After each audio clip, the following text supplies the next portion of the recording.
feel like it was a good day for this. The towel of the backup catcher. There's not a chapter in there about what we're about to talk about. I hope, actually. Neither of you have gone through No. what we're about to talk about, right? That's what I think we're about to talk about? Yeah. No, it would not be a good conversation. This is a good book, by the way. It would not be in the book, but I appreciate the shout out for the book.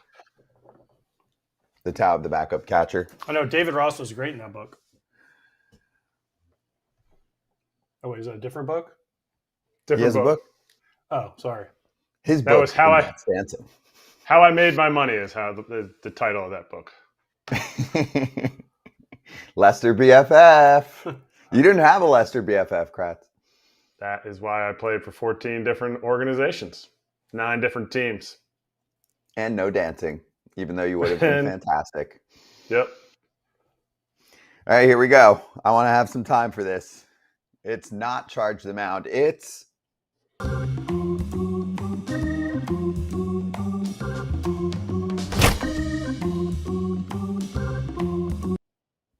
the Yankees beat the Astros in the opener of the series, but that's not the story. Framber Valdez gave up 2 home runs to left-handed hitters, which is very rare for him, but that's not the story. After the grand slam he surrendered to Trent Grisham, there was a cross-up with his catcher, César Salazar. 93 miles an hour to the ribs, turned away as if he didn't care that there was a cross-up. Afterward, they said it's all good. After chatting in the manager's office, Framber said it wasn't on purpose. Controversy. This seems like he had a hit on his catcher. Remember, he gives up that grand slam, and it looked like César Salazar was trying to stop him, AJ, from throwing the pitch. He told him to step off. You see, if you run it back, Salazar gives him the old universal step off signal. And Framber did not step off. He threw the pitch, and look at Volpe. Volpe's like, what the F was that? He's shocked. Yeah. You see Salazar give the wave. Like, yes. That's the universal don't pitch, step off. Framber said, screw it, I'm going to chuck this sinker. It's going to go in the Crawford boxes for a granny. Trent Grisham's like, thank you. And he's almost at 30 homers, by the way. And then this one, I mean. What happened? How does this happen? I don't know with PitchCom. I really don't know. I can understand. There are pitchers I had I don't want to underrate a part of this. Cross-up is, there's some very – Volpe's face is money. But I don't know with PitchCom, Kratz. You had PitchCom. I never had PitchCom, but it could happen. Octavio Dotel couldn't see, so there were times where I put down 2 and he threw a heater. But that was when you had to give the old fingers. Now you just push a button and it says in your ear and you can hear it. So I don't know how there could possibly be a cross-up with the PitchCom. I don't know. I mean, I don't know. I do know it wasn't a cross-up. Let's just be honest. Let's not try to mince words. Let's not try to go through a translator, see what the meeting was. Let's just look at his reaction. The first pitch he threw was just a changeup that was up and away. So it was a 1-0 count. The Yankee fans that were in Houston, which they're not more Yankee fans in Houston than there are Astro fans. They've probably settled down at this point. The grand slam, Grisham ran around the bases. One of the excuses of one of the people was it was loud. It was loud. It was hard to hear. I never played with the PitchCom, but I tried it out because it was coming into the game and then I quit. So I never got to use it. Yeah, I get it if it's loud. If it's loud like Game 7 of the World Series, Game 7, 2 outs, like, oh, I can't hear. No. It had settled down. This wasn't the first pitch right afterwards. This was an intentional pitch. Come at me, whoever wants to come at me. I've never seen it. And if you're a baseball player and you think this was not intentional, please talk to me. If you're a fan of Framber Valdez, save it. Because in my opinion, I would have a hard time finding a big league baseball player, even a minor league baseball player, that didn't think this was intentional, all based on Salazar's reaction, all based on Framber's reaction after he threw the pitch. All right, so here's my thing. I don't want to – listen, I can't accuse anybody of anything. Listen, what does it look like? I agree. But do I know that? There's only two people that know what pitch he called and what pitch he threw, and that's Salazar and Framber. I think that here's what it looks like. He gets, first of all, Salazar tells him to step off. Framber says, screw this, I'm throwing this pitch anyways. Then it gets whacked out of the park for a home run, right? So Salazar clearly didn't want to throw that pitch. So then who is Framber mad at? Himself for throwing the pitch? Because I always told my pitchers, what I put down is not the end-all, be-all. It is a suggestion. I'm giving you my best suggestion. If you don't want it, all you got to do is go like this, and I'll put down another sign, and you throw it. And if it gets hit, then it's on you.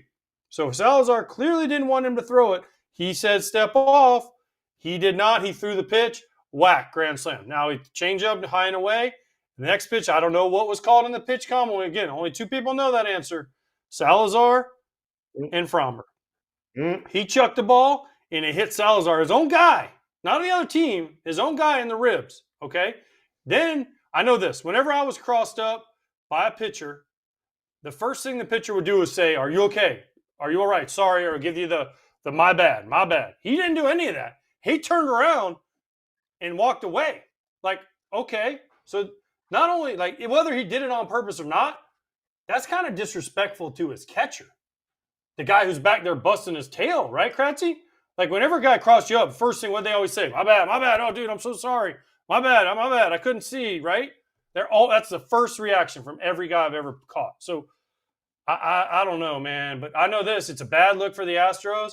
And here's the thing about Salazar. What can Salazar say? Salazar's a third catcher. You think Framber would have done this to Martin Maldonado? Why do you think Dusty had him always catch Framber Valdez, Martin? Because Martin would go out there and get his ass, right? Diaz seems to have taken over that mantle. Victor, when he's out there, Victor Caratini, he's not doing those. What does he do it to? He does it to the guy who, what can he say? What can Salazar say? If he says anything, they're going to just shove him out of the door. So I don't know if he did it on purpose. He said he didn't, but there's a lot of circumstantial evidence that looks like this could have been on purpose. I thought the Houston media or whoever was in the scrum, when I watched the scrum for Framber after the game, I thought they did a good job. The only thing that I disagree with what they didn't do, and maybe they didn't, it'll come out, and what AJ just said was more than two people have pitch comm. Pena should have pitch comm. I'm assuming it was Altuve at second base. I'm not sure. He should. There's five. I think there's five pitch comms. There's 4 or 5 that are out there. Everybody hears what pitch is coming. They should have gone to those guys. But, maybe more will come out later. But it's a bad look. And I go back to, I caught a guy named Juan Perez one time. He threw about 94, 95, lefty, and he crossed me up twice in the same game. The second time, it was a slider that I went to go down and into a righty to catch, and it was 94, and it missed a very, very sensitive region by half an inch. Drilled me missed my chest protector, missed my thigh, like right in the lower region. This guy was almost crying on the mound. He felt so bad for crossing me up. That is the reaction that you get. That is the reaction you get when somebody who's out there and not putting their own personal things out there, not pouting because they gave up a home run. They feel bad for the person on their team that they almost hit. And this dude that I'm talking about, he would pepper dudes on the other team, stare him down. He was like a $160. He didn't care. Like, he didn't care about hitting somebody, but hearing about somebody hitting somebody on your own team, that's not the reaction of somebody that it was too loud. Sorry, I'm not lying. That's the question. Well, that's the question for Framber. Hey, it was an accident. How come you didn't apologize? How come you didn't care? Agreed. There's no answer to that. What's the answer to that? Oh, I didn't realize that he got drilled. Right in the ribs. I mean, Salazar went to go out to the mound. If you watch it, he went to go out to the mound, and then he realized that Framber had his back to him, and he was just like, nah, I ain't going out there. He goes, oh, this was on purpose. I don't know. In his brain. Maybe in his brain. I can't tell you what he was thinking. But I will say this. If there was even a thought of it being on purpose, there needs to be a adults-only meeting down in the tunnel with Salazar and Framber and whoever the heck else needs to go down there. And I ain't saying, Papelbon and Harper style in that like in that picture, but there is an adult conversation that needs to be had, a grown man conversation. Like, You're trying to hurt me, and I'm on your team, bro. That ain't cool. I'm your teammate. I'm back there catching, busting my ass for you. It ain't my fault. I told pitchers this before. They'd be like, I didn't want to throw that pitch. Okay, shake your head. But it ain't my fault you threw a crappy pitch. That's on you. You threw the crappy pitch, not me. If he throws down the middle, I can't. It's not I struck out plenty of times. My fault. But I didn't try and hurt somebody on my team. He cost himself a lot of money just now. I'm serious. He's a free agent after this year. The Astros definitely give out contracts, even to pitchers. They've given some out to starters. They've given some out to relievers. He hasn't gotten one. Maybe they haven't agreed on money. There are some teams, some owners even out there who will see this on social media and say, not for me.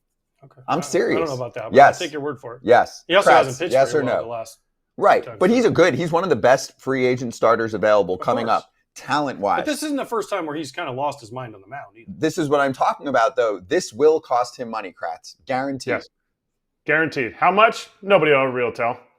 But this will cost him a certain amount of money. And I know we got to get to Ken, but to me, like the reaction that AJ would have compared to the reaction that I would have as a backup catcher who you piss off the number one starter on your team. I know Hunter Brown's the number one starter, but you piss off one of the big guys on the team as a backup catcher, it's a way different reaction organizationally than if AJ does it. I'm just saying. So we can react to it two different ways. I'd want to fight the guy. I would want to punch him in the face underneath the dugout. Like it makes my skin boil to think that a teammate would do that to another teammate. He chucked a baseball at his teammate, period. He chucked a baseball at his teammate. He had a hit on his teammate in a game. Done, period. No, that's what I meant by a grown man conversation. We're having a grown man conversation under the. Yeah. Which I'll could let get you go, physical. I'll tell you what. The first thing I would do is when he turned his back on me and I'm Salazar, I'm rifling that son of a gun right at his knees. Mhm. I mean, as hard as I could throw it, I'm rifling at his ankles, his knees. They get the point. Like, what are you doing, bro? Like, and then there'd be a look from me, and I would be throw whatever you want, I'll catch it. Mm-hmm. I don't care what you throw. I'd be like, your stuff ain't that good. Throw whatever the hell you want. And then the inning's over, and I'd go to the manager, and I'd be like, me or him. Me or him. And Kratz obviously couldn't do that, but I'd be like, me or him. Get one of us out of the game because this ain't flying. Yep. I don't think. I hope it comes that way. across at how like fired up it makes me. Like I feel like I'm even actually kind of holding back, to be honest, because I've never seen it. We all are. I've never seen this. We all are. Because it's not something I've ever seen. I've never seen a guy on a team do something that looks. And again, we're okay. I know we're Kratz saying what he's saying. I can't say for certain. It's like an injury. I don't know if someone's. You never guess. I can only take a guy for what he said. We can speculate on what it looks like, but I know what it looks like. That's what it looks like. That's bad. If that's what happened, I'm sorry. That's bad. 10 out of 10 bad. Oh, well, 12 out of 10 bad. 20 Exactly. out of 10 bad. Yeah. That's why it leads the show. Hey, coming up, we'll ask FT Senior Insider Ken Rosenthal Can I throw a ball at Ken? about this. He would never cross you up. Ken's coming up. After we tell you about Crush City Territory, which already has a fresh episode out this morning on the cross-up controversy, Chandler Rome, Tyler Stafford. You'll get a lot of Josh Reddick in Crush City Territory episodes. This is a can't miss episode from the morning. Go check it out after FT. We're back with Ken next.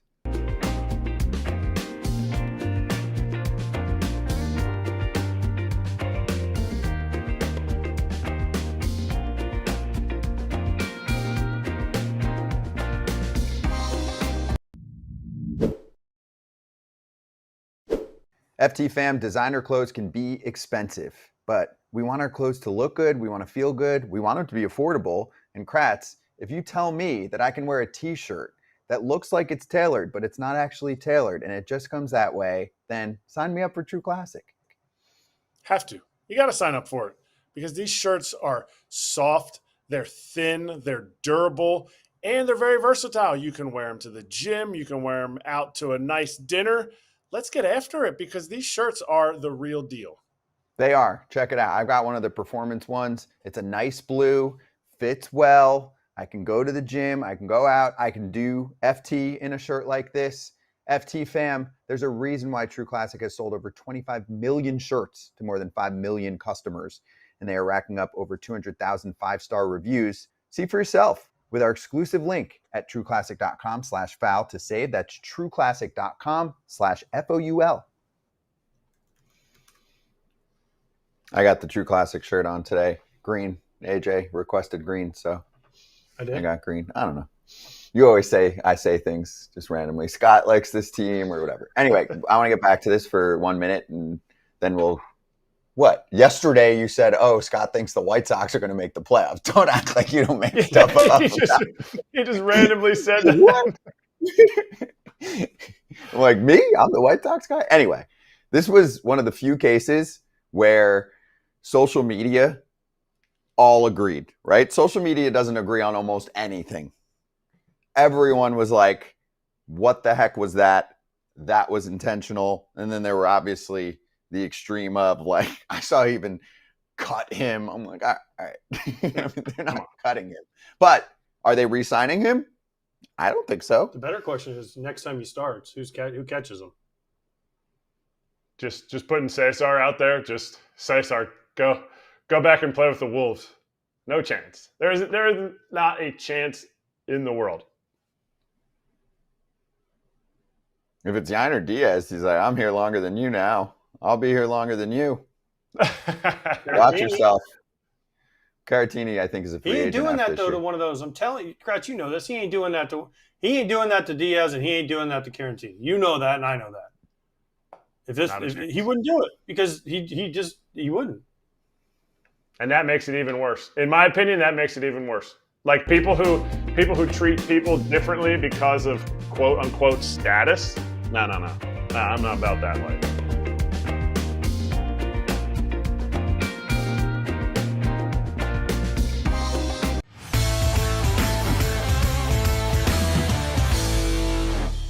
It's the Inside Scoop with FT Senior Insider Ken Rosenthal. Ken, our guys are heated, as you would expect. We have two catchers hosting this show. It's the cross-up heard around the world. What was your reaction when you saw what happened with Framber Valdez and César Salazar? I was watching the players' reactions for starters, and I saw Salazar walk toward the mound looking not happy. I saw Framber turn his back, not showing any remorse at all for what happened. And if it was an accident, if indeed this was just an innocent thing, if you're Framber, aren't you just throwing your hands up saying, whoa, sorry about that? We've seen that kind of thing happen. And in listening not just to AJ and Erik this morning, but other former players on social media, it's pretty unanimous that everyone thinks this was not a good thing, not a good act at all. And after the game, you read Chandler Rome's account this morning in The Athletic. After the game, Salazar is at his locker. Framber Valdez is talking to him. A coach comes and gets them and says, you need to go to the manager's office. If there is nothing going on here, they don't need to go to the manager's office. So obviously there's something going on here. And everything you guys said in the previous segment, I tend to agree with. And also, I should say this, in this kind of situation, what I always do is listen to the players and former players, because you guys have been in the mix. You know what is proper and what is not proper. And from every indication, what happened was not proper. Ken, you know what's amazing is you get to go to Houston versus Texas this Saturday. So I you do. can ask the questions. Now, would you get mad if I threw a ball at you as hard as I could and it hit you in the ribs? Because you got a little mad when the Royals tried on Saturday to get you in the water. So I just want to know where you draw the line. No. Let's be accurate about what happened Saturday. I didn't get mad when the Royals tried to hit me with the water. They've hit me with water before, and this time I got out of the way. What bothered me a little bit was the broadcasting equivalent of what Framber Valdez did last night when you signed off the broadcast. AJ Pierzynski did this and said, man, I wish Ken would have gotten hit. You wanted that to happen to a teammate. You wished ill on me. And we'll be addressing this on the Thursday edition of Fair Territory. Oh, am I going to make the John Fisher of the week? Yes. Yeah. Yes. Put it this way, AJ, you're a strong candidate, not just for the award, but to have the award renamed in your honor. Maybe we'll Yes. skip this one. Finally, Ken voted for me for something. Wait, I want to get back on track here. I have a serious question. I know Yes, it's let's kind get of back on weird, track. and I know it's someone's livelihood, but do you think this is the kind of viral incident that other teams look at, including owners who are not focused on every pitch of Framber Valdez? He is going to be one of the top free agents this offseason. I'm serious when I say this, and I'm not trying to cost anyone money. This is the kind of incident that can turn someone off and say, I don't care about all of the other homework my front office is doing. I don't want that on my team.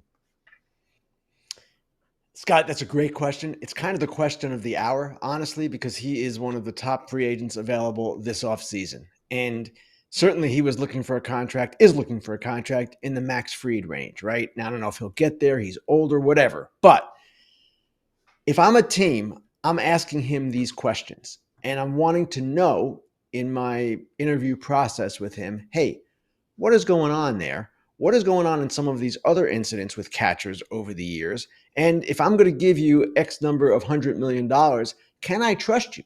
And I want to look him in the eye and get answers to those questions. They are certainly valid questions. But when you ask me if I think it's going to cost him, I'm not sure, because talent weighs out so big in free agency in all baseball decisions, and teams take chances and invest in players all the time who have checkered past, something that they've done, emotional questions. This happens commonly. It's not unusual. So Framber Valdez is one of the better pitchers in the game, quite obviously. We all know that. And he's done it for a long time and done it at an extremely high level. I expect he's still going to do well, but I darn sure want to know the answers to those questions if I'm a general manager, owner, manager, whoever, because that can't happen on my team. Put it that way. All right, some more heat. Colorado, the Rafeal Devers, Kyle Freeland exchange. Obviously, more has come out. The reaction for me, the reaction from Chapman coming out and pushing Freeland is a rare reaction. And then it comes out that these guys that, they're kind of been pissed that Freeland has been somebody who runs his mouth, is what the word was said. Is this something that has been brewing between these two teams and it actually just came out, or what was it? I don't know, Erik, to be perfectly honest. It certainly sounds like there's something of a history, or at least a memory among the Giants players of things Freeland has done in the past. And it was Logan Webb who said Freeland is a guy who runs his mouth. Logan Webb is not what I would call the most controversial player in the game. He is honest, and he can be brutally honest at times, but he's a guy who is generally level-headed. The key thing for me here is Devers does this all the time. Other players do this all the time. And I am wondering when we're ever going to get past, as a sport, getting offended by giving up a home run and the guy dancing around on you. Obviously, there are times where it's excessive, but when a guy does this quite frequently, quite commonly, come on. And it's a case also where Freeland gave up the home run. Hey, don't give up the home run if you don't want to get that kind of situation happening. Ken, Devers came from the Red Sox. The Red Sox are in a pennant race with the Blue Jays, your favorite team, and the Yankees. Roman Anthony has a oblique Tightness tightness for now. thingy. I don't know if you've ever had an oblique tightness. I tore mine once. It hurts like holy hell, and you can't do anything with it. So how bad of news is this for the Red Sox, and how big of an impact, if he's out for a while, will this have on the AL East? We don't have a diagnosis just yet, but anytime you hear oblique, it's generally not good. It's not you're back in 3 days. Now, I'm not going to draw any conclusions until we hear the diagnosis and the treatment plan and all of that, but he has been a critical part of their surge here and a critical part of what they have accomplished in the post-Devers era, which has been quite a lot. They've played great. So Roman Anthony is a huge part of their offense, and if they lose him, yes, it certainly damages them. The question would be, is he back for the end of the season? Is he back for the playoffs? How long does this take? And you guys know this, you players who experienced it. AJ, you just talked about it. Obliques take time. Generally speaking, it's not something you want to mess with, and often teams give players extra time with obliques because they can be re-injured so easily, and it's just such a tricky injury to deal with. All right, you wrote about how the Tigers really don't care who the number 2 starter is. And those weren't your words. I think they were AJ Hinch's words, if I got that correct. No, he didn't say that. I said it. I said okay. It's not that big a deal based on the way Hinch is running the team and will run the team. Okay. So it is a big deal. You need other starters. We're going to sit here for an entire month, and AJ Pierzynski is going to say, you need starters. If you don't have starters, you're not going to win in the playoffs. So what is really their plan, or do they hope it comes out in the wash here in September? All right, I'll explain the column a little bit more in detail. So what I meant was the identity of that number 2 starter is not necessarily that significant. And it's not that significant for them because regardless of who it is, Jack Flaherty, Casey Mize, Charlie Morton, they're going to run the games aggressively. And at the first sign of trouble, the starting pitcher is going to be out of there, just like is the case with many other teams we will see this postseason. I'm sure San Diego will run their team like that. They're in the same kind of spot, albeit with a much stronger bullpen. The Dodgers with Glasnow and Kershaw, they're going to have a decision there. The Blue Jays, all these teams are less patient with starting pitchers in the playoffs. That's generally speaking, right? Now, with the Tigers, they believe that they have a fairly strong bullpen. Now, they don't have a fairly strong bullpen in terms of strikeout rate. They're next to last in the majors in that department. But they do have bulk inning type relievers. Tyler Holton, Troy Melton has emerged as a guy who can be that. And one of those starters will move to the bullpen, at least for the division series. So AJ Hinch will be able to operate with urgency and make decisions quickly if things start to go awry. So if indeed Flaherty, for instance, is that guy, well, of course they want him to be as good as he can be and pitch 7 or 8 innings if possible.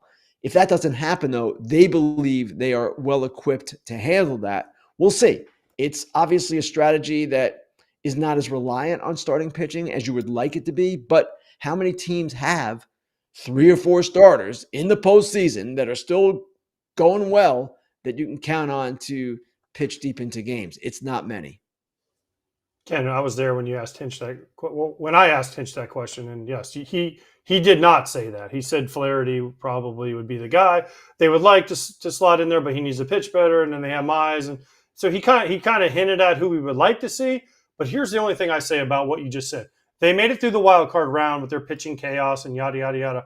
They got to the division series and got caught because Skubal didn't pitch that great. And if Skubal loses, you can say whatever you want about starting pitching, doesn't matter. But if that guy loses on Skubal Day, as they call it, the Tigers are in serious trouble because then it brings so many other – they're counting on Skubal to go 6, 7, 8 innings every time he takes them out in the postseason. It doesn't always happen, especially against the same team twice in a short series.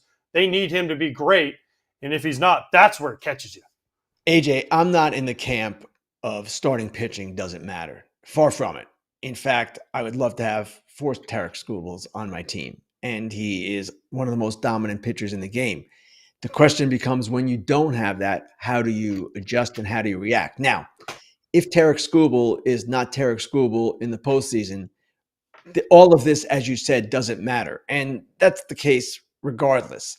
Whatever strategy you employ, however you go about this, he is a huge part of what they do, a huge part of their psychology in postseason series and, of course, the regular season as well. So it's reasonable to assume under any pitching scenario that if he doesn't pitch well, they're in trouble. Ken, last one. I just wanted to get your thoughts on the BBWAA adding the Relief Pitcher of the Year award. I know MLB has had one. Jason Stark wrote a great article, your colleague in The Athletic. He said in the article, no one pays much attention to the ones that MLB has, and that even people who vote on that one said this would be great because there's a lot of closers on that panel and all they do is vote for saves. So I wanted to make sure people understood this is going to get the same treatment as MVP, Cy, et cetera, in terms of research, right? Oh, absolutely. And our awards, the writers, I know people might not agree with our choices all the time, but we take them very seriously. And I can speak virtually for everyone who votes. This is a serious exercise at the end of every season that all of us who are voting conduct, analyzing and trying to figure out not just who the winner should be, but how to place them on the ballot, in which order. So the thinking behind this award, as Jason wrote, is we as an organization don't honor relievers the way we should, considering their importance now in the game, the way that role has evolved, and how, hey, maybe they don't win Cy Youngs, maybe they don't win MVPs. That's perfectly justifiable, but they should be recognized. And what is going to be interesting about our award is how we handle it. Is it the guy who has the most saves? I don't believe so. I believe it's going to be the player that is deemed the best reliever, as we kind of get away from the logic as a sport that saves aren't as important as we once considered them to be. Other things are more important. So I would expect when this happens in 2026, we're not doing it this year, starting next year is when we're doing it, that you'll see some different choices. And that kind of is a healthy thing for the game. And these relievers who often are overlooked, hey, they should be acknowledged, and they should be acknowledged by us as an organization when we are acknowledging the best in other ways at other spots. Yeah, this is good stuff. Ken, appreciate the time. Ken already told me his pick for AL MVP and AL Cy Young. I'm just saying, it's nice to hang out with you, Ken, this weekend. You got it, AJ. Anytime. We'll see you tomorrow on Fair. Can't wait for your AJ segment. Thanks. Talk to you guys later. Thanks, Ken. Let's stay here for a sec. So I think this is interesting. Ken helps. Came to dinner this weekend, by the way. Big deal. That is a big deal. Mm-hmm. Once or twice a year, I get a good Ken dinner, and it's fun. Mm-hmm. Ken's got stories. This helps relievers to get into the Hall of Fame, because you'll have another award, a legit award, right? Kratz, yes, this helps money. Actually, it already is helping money. Do you know Aroldis Chapman just signed an extension?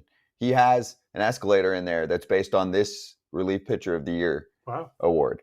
So this already does help. Relief Fireman of the Year, whatever. Whatever, yeah. Well, now what they call it, the Mariano and the Trevor Hoffman and all of that. But it's just better if these awards are neutral. Just like our show. It's better if you are in an independent setting to be able to comment, to be able to vote on things, right? Versus a league. Even for believability with a fan base. Right? They all gravitate to these awards. I think that's pretty obvious. So it makes sense. Kratz, relievers were getting shafted. Stark's article was awesome. Relievers are getting shafted here. And MVP has essentially become position players. Cy Young has essentially become starters. This will be covering a significant portion of our game. Relievers pitch half the playoffs, and they don't get much credit for awards like this. Oh, they're getting, in my opinion, more meaningful innings. I think every inning is meaningful because you could lose the lead in the first inning, but I completely agree. I think it's something that relievers have been getting shafted, and organizations could care less if they hurt them. They're just rolling the next one out there. So I love this. My opinion is, will anybody actually give a Cy Young vote to a reliever after this? When the award starts next year, will any relievers get any Cy Young votes, or will it be strictly just starters? Well, once upon a time, this is from the article, in the 1950s, the BBWAA, which votes on these awards, decided pitchers weren't getting their due in MVP voting. So they introduced the Cy Young Award to cover that. We're now at 33 seasons since we had the Cy Young Award winner and MVP in the same year be a relief pitcher. That was Dennis Eckersley in 1992. And then since that time period, 1992, long time ago, only one reliever has won a Cy Young Award. Erik Gagne in 2003. Well, he was perfect there. Yeah, but the point is, relievers are getting shafted. So even if this now takes them off, people thought Clase, should have won in the conversation last year. Yeah, so, obviously, Scooball won. He should have gotten votes, which he did, and I still think that they will get votes. What? Would you bet on Clase winning? That was very crafty. Not too Kratz, soon. he stole your joke. Not too soon. I know. Yeah. Well, I appreciate that. He's out for the rest of the year, by the way. I know we didn't get to that. Anyway, what? A quick hit, because they haven't found anything, or they haven't come out with a decision yet. So but they've also found enough that they keep it going. Put him out. Yeah. So they found something, but we don't know what. Because they never talk about it. But he would have gotten votes for an award like this in the past. Mm-hmm. He would have won last year. Yep. He would have won it last year. Relief Pitcher of the Year award. So anyway, I think it's cool to bring that to the table. It's great for the award season to have those relievers show up and get their due. So I just thought it was important to bring up to Ken. Coming up next, that's what he said. Did you hear what Taj Bradley said doing his homework. And yes, FT fam, of course, we are going to give the Rafeal Devers story its due. We're going to do it during our longer segment coming up in about 20 minutes. Stay tuned.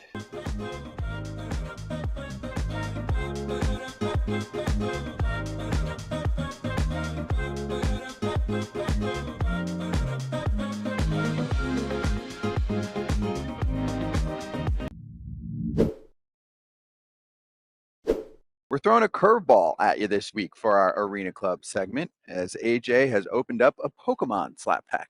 Is that how you say it? Pokemon slap Pokemon? pack. Pokemon. Don't ask me to say what that card is, but what No. you doing with that card? I already sold it. Are you Sold kidding it me? back, baby. I bought it, and then I got more money than I paid for the pack, so I sold it straight back. You bought it for $250. You sold it for $299. And you can go get yourself something that you maybe know how to pronounce. Yes, or card-wise. know what it is. I just did it Exactly. because I saw certain people opening Pokemon, and they were making money, and guess what? I got lucky. Made money off of it, too. Exactly. But of course, if you're into sports cards, that is something that you can find a ton of on the Arena Club Marketplace. Buy, sell, slab pack, trade. 20% off your first slab pack or card purchase can be had at arenaclub.com/foul and use the code FOUL. That's arenaclub.com/foul and use code FOUL. Thinking like, I'm fine with it. We're just chit-chatting. Hey, I do want to get to this. Scott's telling lies again. No, I'm not. White Sox 2029 World Series You said White champs. Sox 2025. 2029. You said Rockies 2025 too. They're around. Just like I just wanted to say Rockies 2025. Nothing about their results, just Rockies 2025, which we are going to talk about Who do you coming like up. more, the Mariners? Right now, I do not like the Mariners. That's what I asked. They cannot figure out winning on the road. And JP Crawford No. post game, I watched most of that game yesterday, the Junior Caminero game. He is 40 and ridiculously 100. good. And the pitch that he hit coming in, whew, as They someone also wrote, had bases loaded and no outs, down 2 and scored 1. True. They also left With the heart of Spire their- in the game. With the heart of their order up. Right, Spire, the lefty, to face Caminero when they had Matt Brash warming up. And I'm like, Brash, yes. Need a strikeout? No. Smokes one past Gino, and that's your ball game. Anyway, the Mariners lost. They've lost 13 of 19. Kratz, your boy Cal Raleigh, has 51 homers. But now his team has to worry about making the playoffs. And the Rangers lost, thankfully for them. But this is real. They cannot figure it out on the road. JP Crawford said this has happened the last 3 years now where they get in these ruts and it spirals in August and September. The team that travels way more miles than everybody else is getting tired in August and September.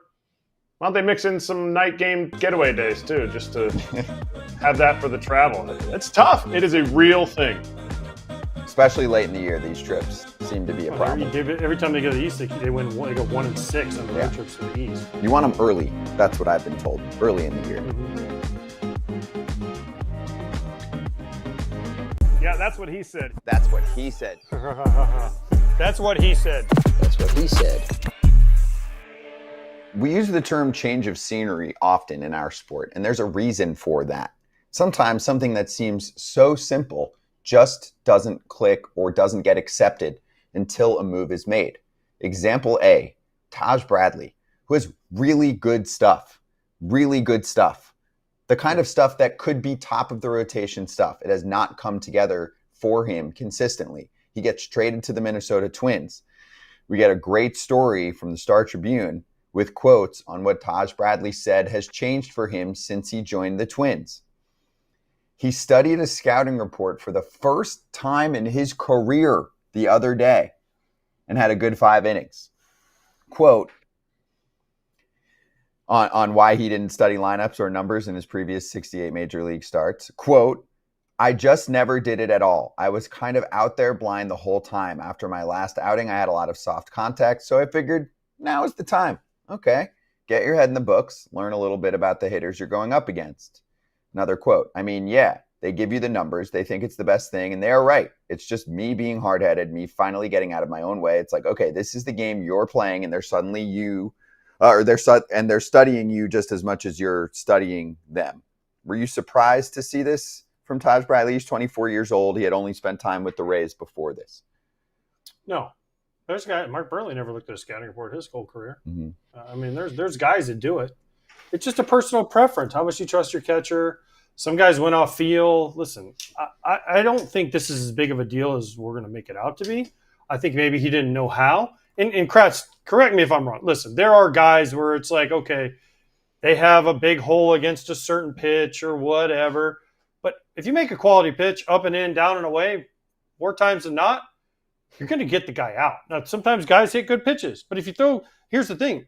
All these guys are like scouting report, scouting report, scouting report. Every guy now that's – not every guy. A lot of guys now, the catcher just sets up down the middle with the Rays, and they throw it up and down. They don't try to go to corners or move the ball around. I mean, it's the Rays are the king of up and down in the middle of the plate. So, yeah, I mean, is it cool that he's doing this? Great. Is it going to help him? Possibly, but there's also people that study so much and then they get paralysis from analysis, and then they're out there going, oh, God, I can't pitch without the scouting report. And I can't well, the scouting report says this. I got to throw a slider here, but my slider is dog crap today. So what do I do? Well, you still try and throw the slider. So I don't know. There also has to be a bit of feel for what's going on in the game. I think when you have a level of expectation on you coming up in the Rays organization that Taj Bradley had, and if you go back through all of his starts, it's like banger start, brutal start, banger start, brutal start.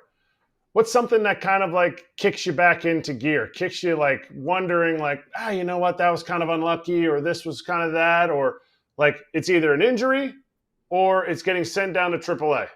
Well, now he's reading scouting reports. Where did he just come from? He was down in AAA. He got optioned to AAA, and maybe now he's deciding, hey, you know what? I can put a little extra effort into it. Nobody knows if that's going to work out. You said Mark Burley didn't do scouting reports. Mark Burley never shook off any pitches either.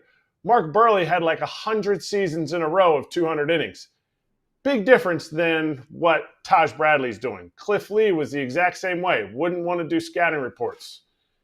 Everybody does it differently, but when you're not having the success up to the level that you feel like it should be, you should always be looking for something else to enhance your game, take you to the next level. Hopefully that does that for him. And this is great. It's good. If this is what helps, listen, everybody's got to find their thing.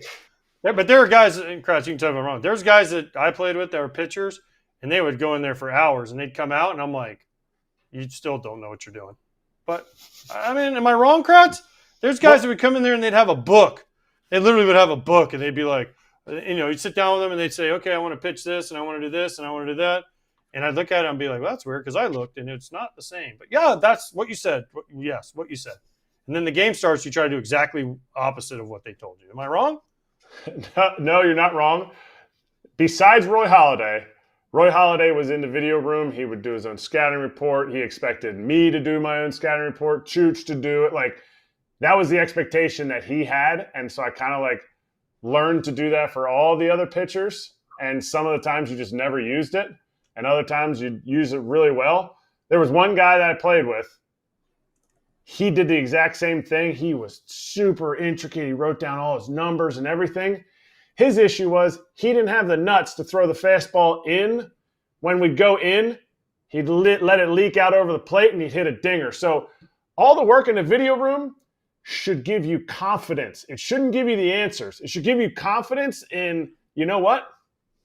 I'm going to dominate these dudes because I'm going to execute my pitches no matter what happens. So you do all the work in the video room, and then all of a sudden you're like, oh, I'm scared. I'm scared to bounce it with a runner on third. I'm scared to go up and in. I might hit the guy. Well, you could just never watch anything then or do any scouting reports because you're cooked. There are outliers, but in most cases in today's game, there's some form of studying going on. So when I hear that a pitcher hasn't been studying, and he's 24 and he's still pretty young in the sport, I'm like, great, I'm buying stock in Taj Bradley. It's a whole nother component of the game. Hopefully it is. Yeah. Hopefully it is. I mean, the Rays don't trade talent like this away. And the Rays also are obsessed with giving this kind of information. Certain guys don't like it, though. Right. I'm just saying, if he But picks that up and it helps my him. question then goes to, why did the Rays not have him doing this? That's one of the most prepared pitching coaches that I've ever played with. No, I know. But I'm saying, but why did Bradley not do this before? Like, if the Rays were so obsessed with analytics and all that, shouldn't they at some point have said, "Hey, Taj, you need to do a scouting report for yourself"? Kiss? Is kiss the right word? Keep it simple, stupid. Sometimes you just, as a staff, you're like, hey, keep it simple for this guy. Hey, this guy wants to go deeper. This guy, at some point in the big leagues, what Scott said is exactly right. At some point in the big leagues, if you want to take it to the next level, you have to prepare like a big leaguer, pitching or hitting. There's a lot of hitters that just go up and go, I'm just gonna look for the ball down the middle and hit it. What did you just hit there? Well, I was sitting on a fastball and he threw you a slider. I was sitting slider. Hunter Pence one time was like, yeah, I'm sitting on this guy's slider, and he threw 97 letter high and he hit a dinger. It's like, I thought you were looking at a slider. He goes, I think it was. Some guys can do that. But if they put the level of scouting report and like preparation in there, and they can actually execute that, that's what takes them to the next level. I'm excited if I'm a Twins fan. I wasn't a scouting report guy. Hitting. I wanted counts. That was it. And I would watch some video on where he gave up damage, where the pitcher gave up damage. Mm-hmm. But that's a scouting report. Yeah, but it was quick. There wasn't a lot that went into it. Sure. No. It was super fast. Give me a count. Let me see the count chart. Okay, good. Now I go from there. But I guessed every pitch. I think we can make a case that you're an outlier. Yeah, I didn't take a lot of swings. Yeah, no, I agree. Yeah. Agree, because I didn't want to get up there and go, I didn't want to go Paul Konerko and be like, he's going to throw me this pitch, and if he doesn't throw it, then, Konerko's way better than me. So, anyways. You have guys that guess locations. There's all kinds of I guessed approaches. every pitch my whole career. That was your thing. Every pitch my whole career. There you go. Well, you got it right enough that it worked out pretty well for you. But I also had the ability to look for certain pitches and foul off other ones. Right. Like 2 strikes, I sat breaking ball. I spent honestly my whole life. But I could foul off heaters. I could just foul them off. Yep. And there you go. For everyone else, study. Yes. Find what works for you. Not everything works. Mm-hmm. Hey, let's get to Bailey Ober next on FT.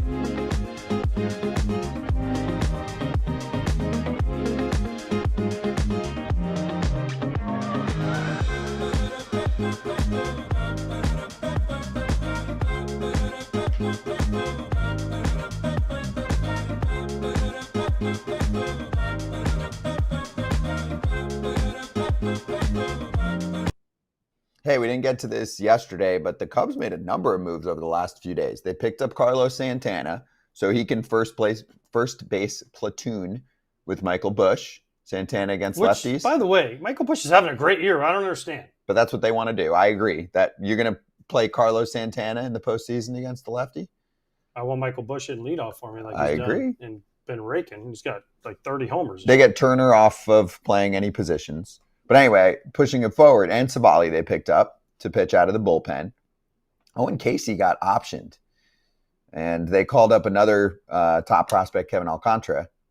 But there's some speculation that he'll now stay under that 45-day window so that he's rookie eligible next year. Well, it's almost as if there was people out there that said when he got called up, where's he going to play? And he's not going to get enough at-bats. And he had like 20 at-bats, 24 at-bats, I think, in how many days? And he wasn't playing every day. But it was also right before that threshold. Yes, but also, again, he wasn't playing. So why was he called up? Because their outfield is – I know Tucker sat a couple of days, but their outfield is pretty set. Played well for a couple of days when Tucker sat. Yeah. Just give him a little taste. I don't know. Whatever. Go Cubs, go. They're good depth. Yeah. They're trying. You better hope this Tucker thing isn't bad, because if he's out, Cubs are cooked.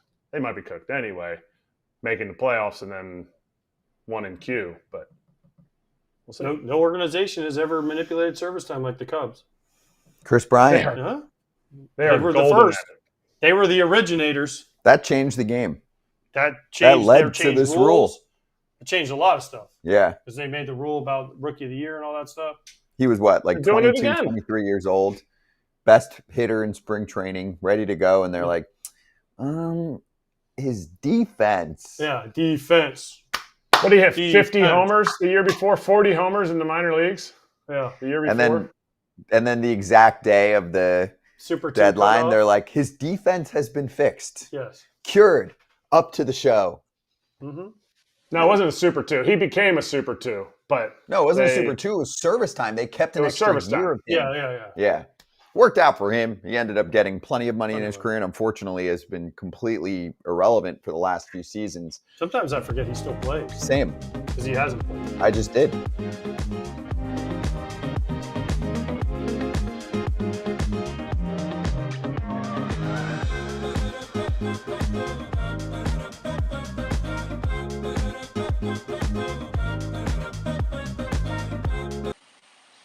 Twin starter Bailey Ober is with us on FT. Good to see you again, Bailey. How's everything? What's going on, guys? Thanks for having me. Thank you for joining us. Now, you happen to be joining us on a day when there's been quite a bit of controversy. So we definitely want to get your take on a couple instances that happened last night. Let's actually start with the Rockies and the Giants getting into it. First off, we rarely see real fisticuffs, like actual punches being thrown. We don't condone the violence, but it's different. It's mostly just the pushing and shoving. So just general question, when you saw that go down with real actual punches and shoving, what did you think? And whose side are you on in that one? Well, first of all, I mean, it's definitely entertaining from a fan aspect whenever something like that happens. So whenever we see something like that happening across the league, we kind of peek our ears up and pay attention and see what the heck's going on. But yeah, I mean, I don't know if I'm on a side for anyone. Obviously, I want to be as respectful as possible to every single one of these guys that are in this league. Obviously, Freeland took exception to how Devers hit that home run, and then Devers did not like whatever Freeland was saying. So it escalated from there, and guys came charging in, and then you got to see some punches being thrown and pushing and shoving. the reaction of the Giants guys tells me there was a little bit more to that than what we just saw. And then Logan Webb after the game was like, "Oh yeah, that he's always talking smack." Are there guys that you play against, or even on your team, or even yourself, that talk smack? Being 6'9", you can't really talk smack. You're already talking smack and intimidating everybody out there. But are there guys that talk smack, and when you go into those games, do you feel like your teammates are kind of on edge anytime something happens with those guys out on the mound, especially since pitchers can't hit anymore? Yeah, I feel like there's definitely a few guys around this league that I've noticed, like my teammates will take, just to notice some antics on the mound that they may not like.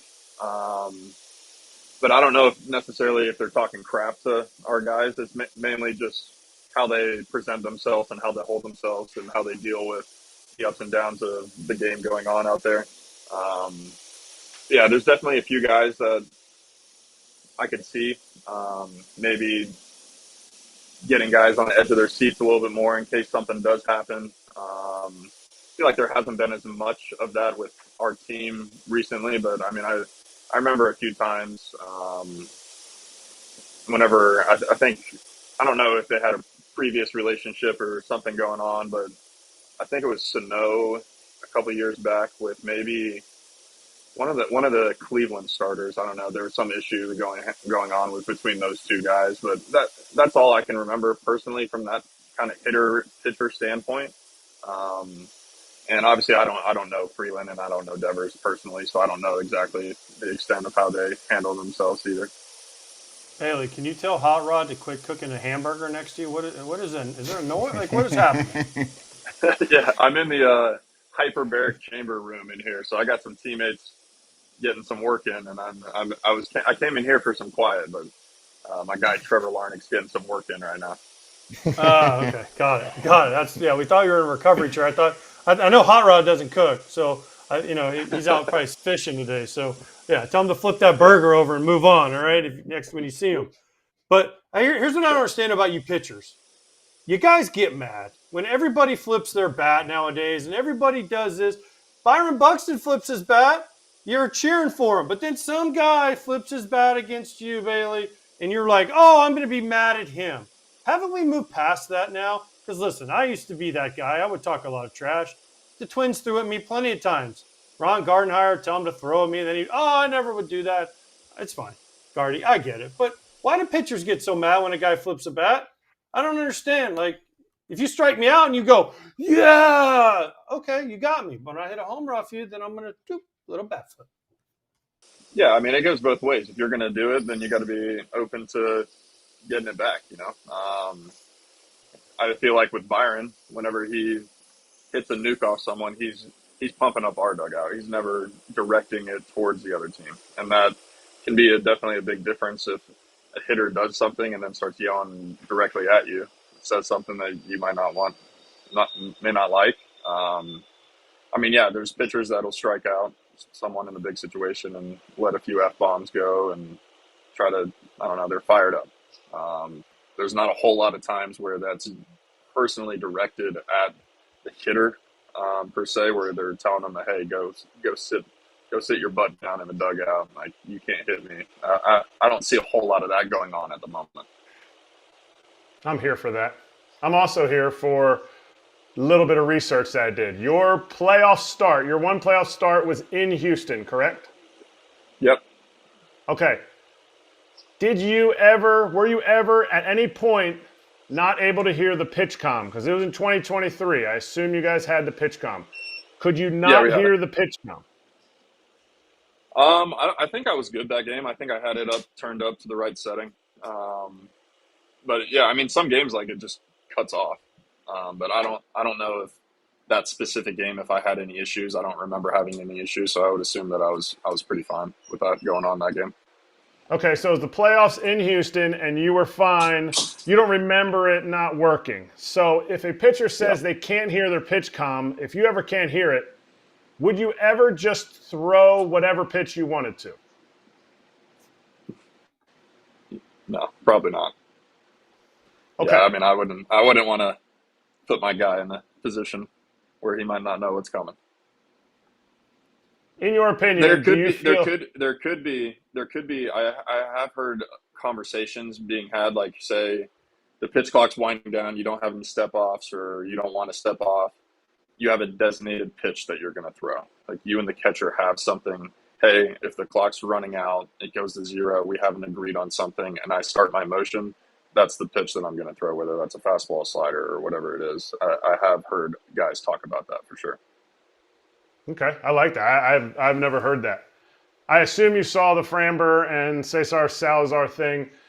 Do you feel like the reaction was a reaction of it was a mistake by Framber, or do you feel like it was a reaction of that he knew what pitch he was throwing? I don't know. It's tough to say. I mean, the reactions between the facial expressions between Salazar and Framber, they didn't look too happy with each other. I'll say that. So obviously the catcher's going to be a little pissed off whenever you get crossed up and get squared in the chest with a fastball. But yeah, it's a weird circumstance. Obviously I saw that they had like a meeting with the manager after the game, so maybe they thought there was something going on as well. So I don't know. As a pitcher, I don't want to put my guys in that type of situation. And obviously the catchers, AJ and Kratz, you guys would for sure not want to be in that situation either. No, we'd have we'd have a grown man conversation in the tunnel after that inning was done. There would definitely be some words exchanged that both of us wouldn't like too much, and there might be some hands laid on somebody because you're affecting my personal health at that point. Yeah, exactly. I mean, your risk. Yeah, I agree. So here's my question. Is there anybody in the Twins organization that you would like to chuck a ball at, and why is it Mike Herman? That's what I want to know. Why does everybody that plays for the Twins want to throw a ball at Mike Herman? I think you know the reason, AJ. Just because he's Herman. You have to say who that is. People who don't know, Mike Herman is their traveling secretary. Director of team travel. Yes. Sorry, he changed the name because, travel. Yes, he didn't want to be the traveling secretary. So Yeah. But in all VP of team seriousness, travel. yes, in all, he's the secretary of team travel. In all seriousness, though, if you had this happen, isn't the first thing you do, and you already kind of said this, you run to your catcher and you're like, dude, I'm so sorry. Every time a guy crossed me up, the first thing was like, I'm so sorry. Are you okay? Like, you'll be hurt, right? No matter who it is, because they're on your team. Yep. You don't turn your back to him and walk away.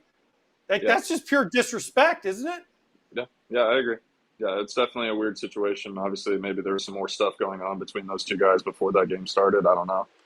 But whenever you see something like that and just like the reactions between those two guys, it just maybe they're not too friendly to each other. I don't know. It's just a weird thing to see, especially in the big leagues.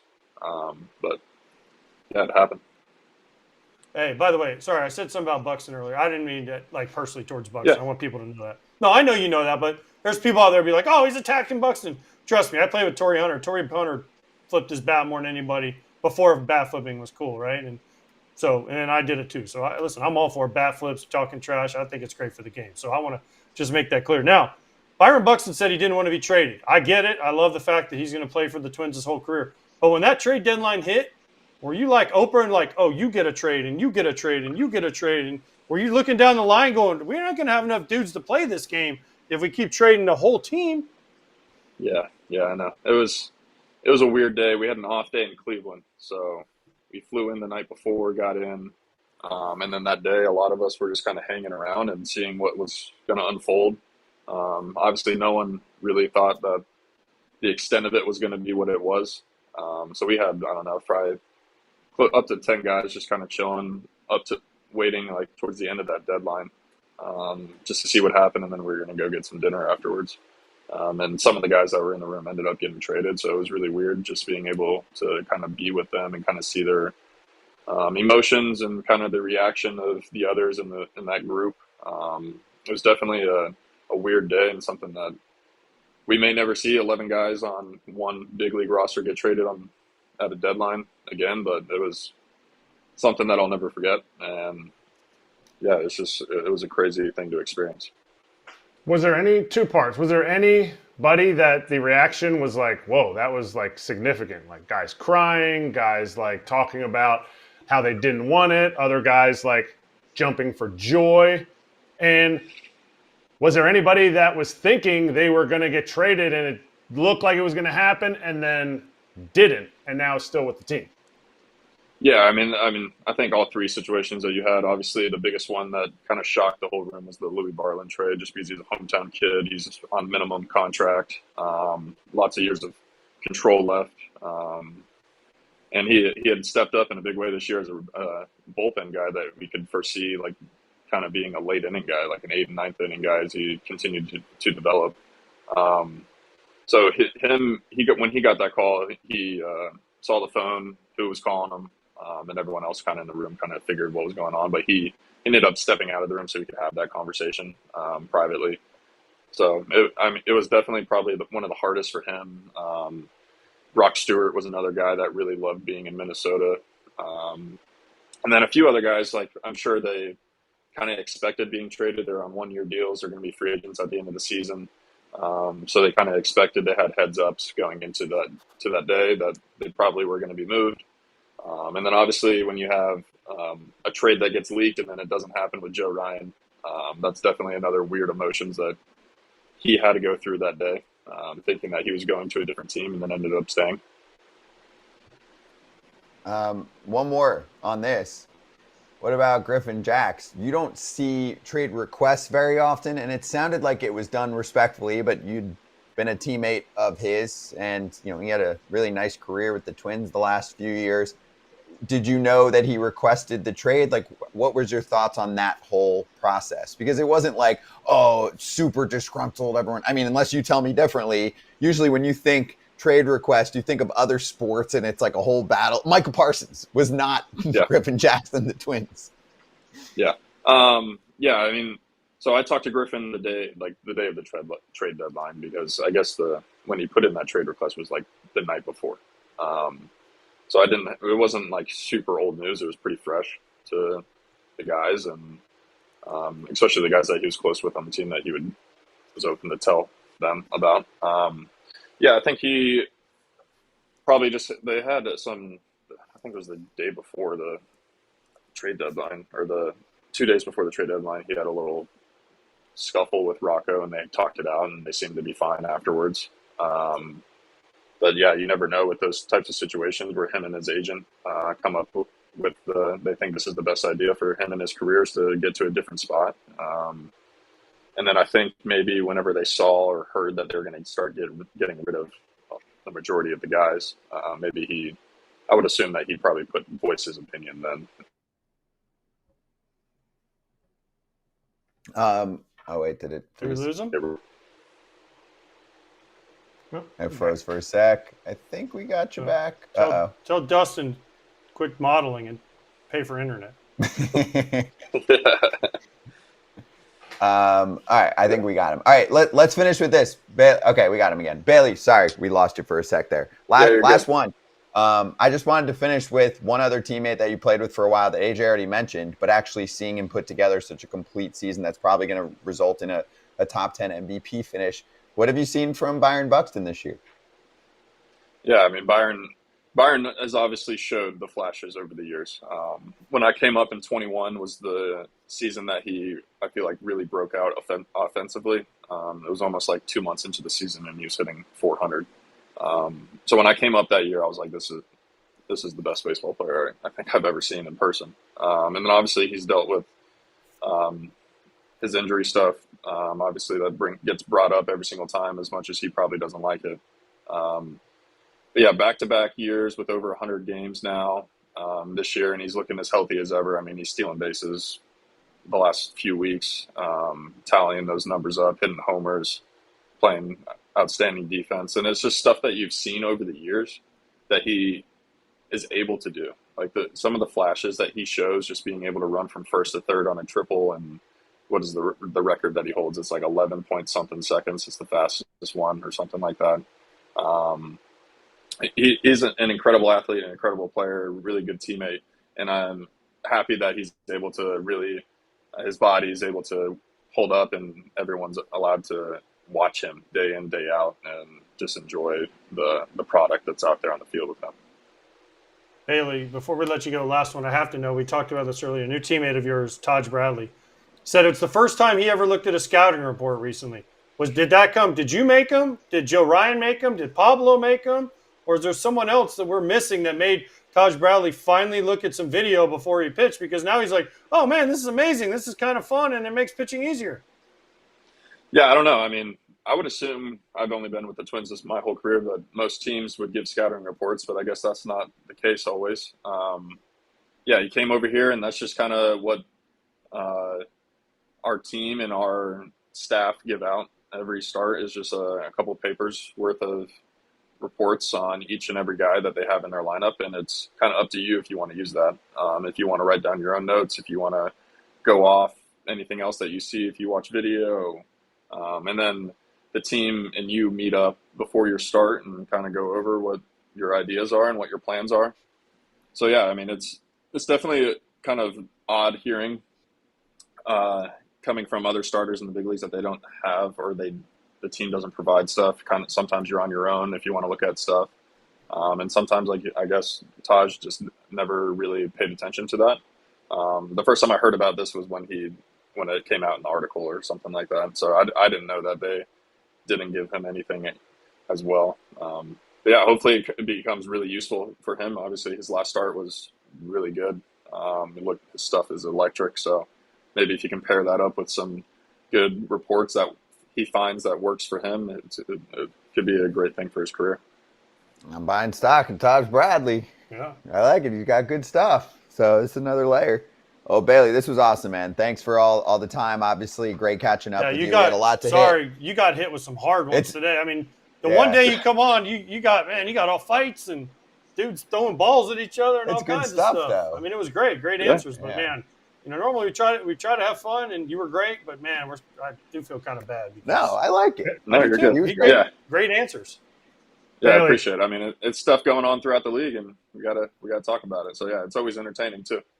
If I'd be arguing with you, Bailey, and it's out on the mound, I'm standing on the top of the mound, you're on the back, and if it's in the dugout, you're going to sit in your chair that you sit in between innings. Okay, I'm not sitting here telling you if you're going to throw whatever pitch you want to throw, then I'm not doing that. I feel like it's over. Like I'm not. So you stand on the bottom. I had Wes Johnson used to tell me the same thing. He was my pitching coach for my first 2 years up here. He used to say, "You're standing on the back of the mound when I come out there, so I can talk to you." Or they're going to think I'm 4'0". That's right. In Toronto, if you went to Toronto, I'd be like a foot taller than you. Not that the mound's higher in Toronto or anything. No. Yeah, there's a few places. That's for next time. Next time with man. Bailey, we're going to go over mound height. Oh, Thanks, yeah. Bailey. This was fun, man. Appreciate it. We'll catch you soon, okay? Appreciate you guys. Thank you. Thank you. That's Bailey Ober from the Twins. Be right back to cover literally Charge the Mound segment on essentially charging the mound.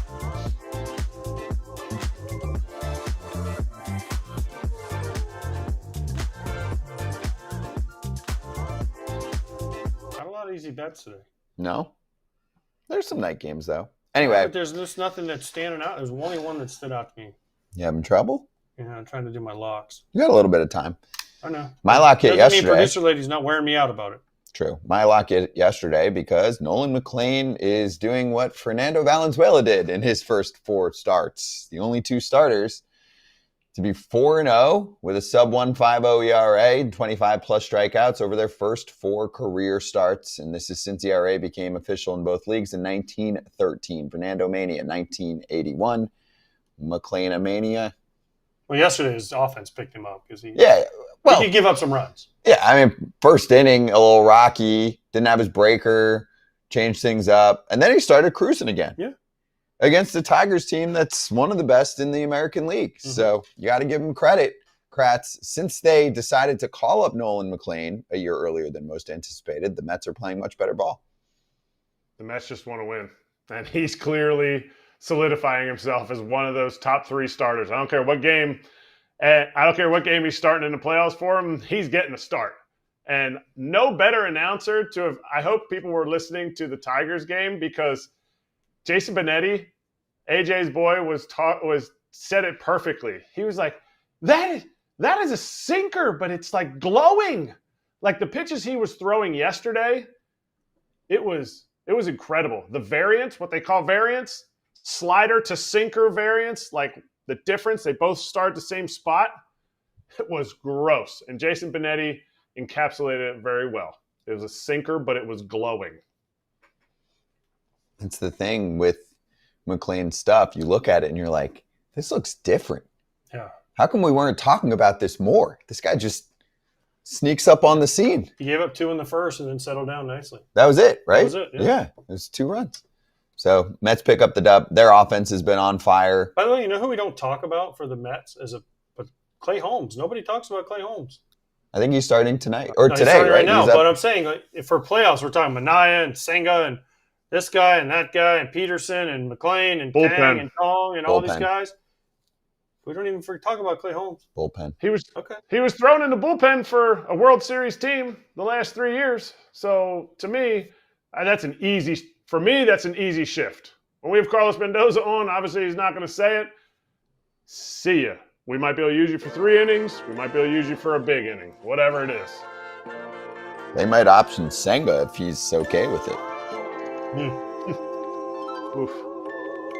Or Buffalo. Yeah, Buffalo. you can say no. No, they're in Brooklyn.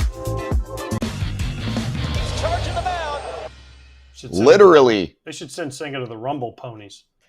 Rafeal Devers trying to charge the mound. Kyle Freeland talking smack. No? Well, Rafi didn't charge down first. Yeah, Rafi didn't charge the mound. Matt Chapman and Willie Adames charged the mound. They were sick of it. Matt Chapman went after him hard. That was body checked him. That was not a hold me back. I'm going to chat till I get, the Yasiel Puig thing where, now someone's in between? Nah, we're going to do something. By the way, Rafi in August is like 1,000 slugging percentage, so there's that. But Rafi's like, well, I'm going to keep running around. Chapman's like, no, that ain't happening. Willie Adames is like, yeah, this is my chance. I mean, they wanted some pieces, and there was some – I hope Freeland was swinging with his right hand. That's all I got to say. A little nuke lelouch. I want to know why Freeland's so mad. I mean, guys hit homers and do this all the time. This is not a thing anymore. This is not a thing anymore. Remember, we always say this. Anything is a go until somebody gets their poor little feelings hurt. And then oh no, now we're not allowed to flip bats and watch home runs. Rafeal Devers does this every home run he hits. This isn't anything different than what Rafeal Devers does. And I don't know who on the Rockies could do this, but I guarantee you somewhere along the way, the Rockies dude hit a homer and stood there and watched and flipped his bat. I mean, I'm sorry, but this is not get mad at it anymore. Not allowed anymore. If you're on the Rockies. If you're going to say let the kids play and you want this and that, take your time going around the bases. Don't get mad. Mm-hmm. I'm sorry. I know you're frustrated, Freeland, but you can't get mad at this. You can't. It's just not a thing anymore. You want to hear what each side said to state their case? We can start with Kyle Freeland because everyone after the game was curious what ticked him off. It didn't seem like it was anything too crazy. Here's Kyle.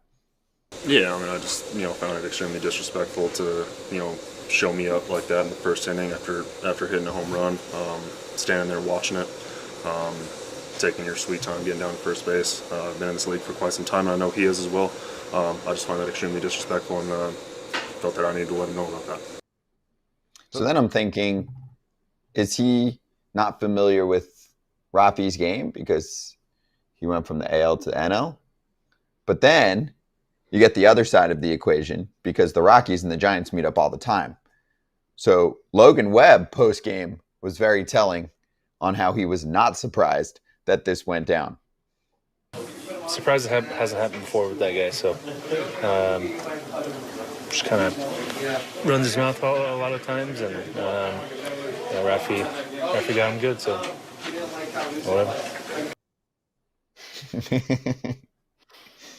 Listen, if you run your mouth, you better be able to take it because it's going to come back at you. Listen, someone that I ran my mouth, and I got hit. Fine. There's only one time I want to charge him out, and I didn't. And I am happy that I didn't because it was on Vicente Padilla. And he hit me twice in the same spot within like a half an inch of each other. And I thought about it, but then I realized my right arm was numb. And if I went out there, I would have been like Robin Ventura with no arm. So I would have probably got my ass kicked. So I didn't. But listen, as somebody that's been thrown at and I run my mouth, there was a lot of times where I deserved to get hit. Fine, I took it. But then if I hit a home run, because there was dudes that hit me, and then I took them deep. Then I was going to watch it, and they knew. And that's fine. I understood. You strike me out and you fist pump me, and I get you, I'm going to go right back at you. That's fair. But if this is true, what they're saying, again, I'm not saying it's true, but if this Logan Webb said he runs his mouth and Devers hits his home run, you know what? I can't say anything. Jose Lima, he was the first one to kind of do the whole shenanigans. I talked to him. He goes, Poppy, I strike you out, I'm going to dance. You hit a home run on me, you can pimp it because I understand it goes both ways. And he was right. Listen, I ran my mouth, I got hit. I understood it. But then if I got you, I was going to get you. So you would say this to Kyle Freeland if you were playing against him. Hey, dude, it goes both ways. Not that Kyle Freeland's a big celebrator. No. Yeah. But again, I don't know. But if the Giants are saying he talks a lot, and then again, but in today's game, it's different. Rob Devers hits the home run, stands there and watches it. That's what he does. He's been doing this his whole career. Why are we talking? Next time he comes up, smoke him. Then we talk. But right? Why even smoke him if again, I don't know. He always does. And the Giants. But what does talking do as he's running around you're telling him, hey, I don't like that? You're saying you want to fight. Make a better pitch. But also, you're basically saying you want to fight. And it's funny, they made him. Exactly. They made him finish. The best part of this was Rafeal Devers had to play third base after all these dudes got kicked out. He played third base. He did. Devers played third base. People wrote how do you get Devers to play third base and get the whole team kicked out? And then Devers has to go play third. And the Red Sox didn't try that one. Freeland felt like he was disrespected.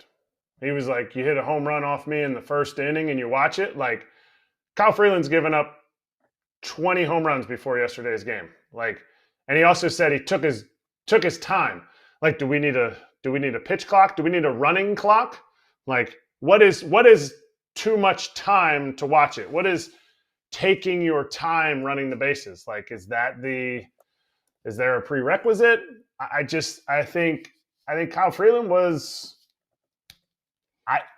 clearly something set the team off. They were prepared to be set off and prepared to be, maybe more chirpy. If he's chirping, then the other team's chirping. And for Adames and Chapman to both come out there like they did, that's rare to see. That reaction was not unwarranted because he wasn't even like if he was physically assaulting Devers, that's what I would expect the reaction to be. Somebody come out and push the guy. Someone else come out and body him up and then throw punches. No, it was it escalated quickly, and I think it's because everybody was probably more on edge. It's still dog days, even though it's September. It is dog days, but again, I don't know. I mean, kind of what Kratz said. What's the protocol? Do we have to put a timer up there for how fast you have to run around the bases? Devers was fine. I know. That's what I'm saying. I don't know what the disrespect came from. What was the disrespect? Because he stood there and watched his homer? I don't know. To me, it's like a get off my lawn old school mix that I'm unfamiliar with now. I mean, it's not a thing anymore. Listen, I was as big in that as now I don't care. Because it's like, whatever, do whatever you want, have fun, go play the game, let the kids play, right? He didn't look at the other team. He didn't look at Freeland and say anything. He just stood there and watched his homer, which is what he does. Nice homer too. It was a nice homer. Left on left, nice homer. I don't know. I am definitely more in the old school, and I'm not let the kids play. It's not just run amok. But Devers didn't stand at home plate and pretend he had a rocket and that would have been awesome. If he did. That would have been awesome. He'd have taken his bat and make a rocket launcher and gone. If there's one, that's my second favorite celebration if it ever happens. And my first favorite one is somebody hits a nuke, takes their bat and snaps it over their leg and looks at the pitcher and goes, "That's all that one had," and then runs the bases. That would be boss. So if anybody wants to pull that off, nobody's going to do that because you just did a homer with a bat. Why would you want to break a bat you just did a homer with? Because it would be the mega flex. Yeah, guys, two teams not in it. Yeah, two teams not in it. Listen, there's only a couple times in my life where I've gone to the plate and I've literally tried to hit a home run and it worked. And it was usually after a dude hit me, okay? Yep. It was usually I can name about 3 instances where dudes either threatened to hit me or hit me. And then from that point on, it was like, all right, now I'm locked the F in and I'm trying to take you deep. And it happened. There was times where it didn't work out, but the times that it did, they got a long trot around the bases. It happens. I got thrown out on back-to-back pitches. This was in the bushes. Back-to-back pitches. He missed. Umpire came out, warned him. Next pitch, I was like, there's no way he's ever even coming close to inside. So I was looking for a fastball away, and I thought I caught him to right field, and I stood in the box, flipped my bat, and it hit the wall, and I was like, ah! Then you have to run really hard to get to second. Yes, you do. You got to make up for that. Lastly, the Giants have won 9 of 10. Some people online are like, they're playing different. I'm like, all right, they're playing meaningless games, but okay. They're playing different. They're at the same level as the Reds. They're 500, 5 games right? Aren't they out. 500? 70 and 69, 5 games out. I get it. They're playing nicely, but yeah, giggity. Thank you. All right. They're how many games out in the wild card? 5. Dude, the National League, I'm sorry. It's over. It's over. Unless the Padres continue to get every guy hurt and complete collapse. I still think they'll stumble they have into a 10 and 16 10. lead over 2 teams. I don't think it's happening. No way. It's done. But it's a cute finish. 20, it's a cute finish for San Francisco. They'll lose a few spots in the draft. I mean, sorry, the season's over, but they're providing fireworks. And by the way, if the Rangers would have won last night, I would have said, all right, they're going to do this. Wait, so hold that thought, because coming up next, Mike Bacsik, who's a Rangers analyst, former big leaguer, is going to join the show, and we can talk this out on FT.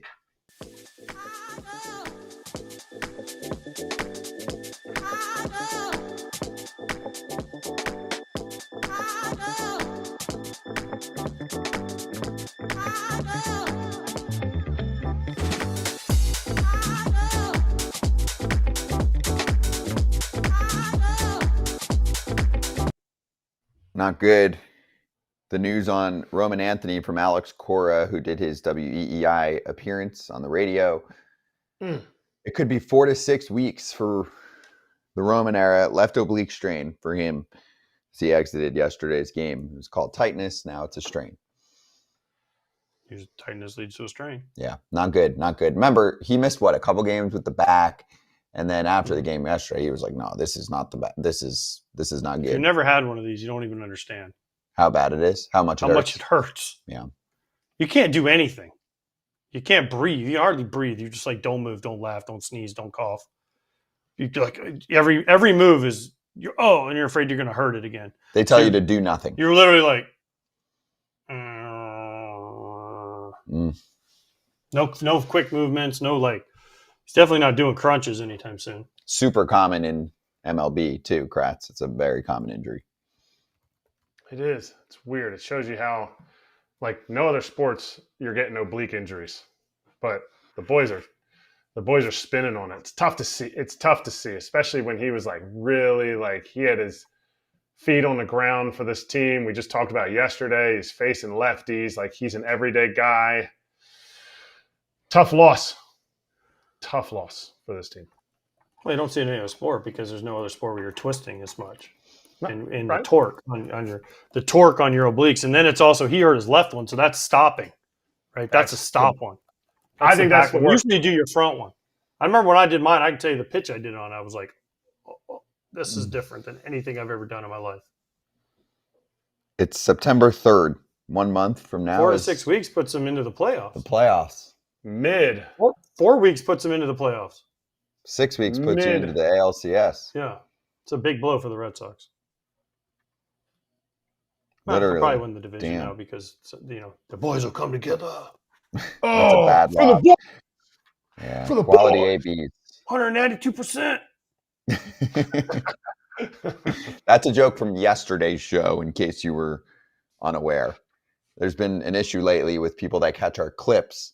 Some people catch our clips on YouTube and then they get confused by things. Like one guy was saying how it was rude that I was reading out the Blue Jays schedule and I should just know it and talk about it that way. And I was like, we're on a 2-hour show. We read things out. You're catching a 5-minute clip. Clean it up, Scott. So dirty. How do you not know every team's schedule? That's what one guy said, don't waste my time.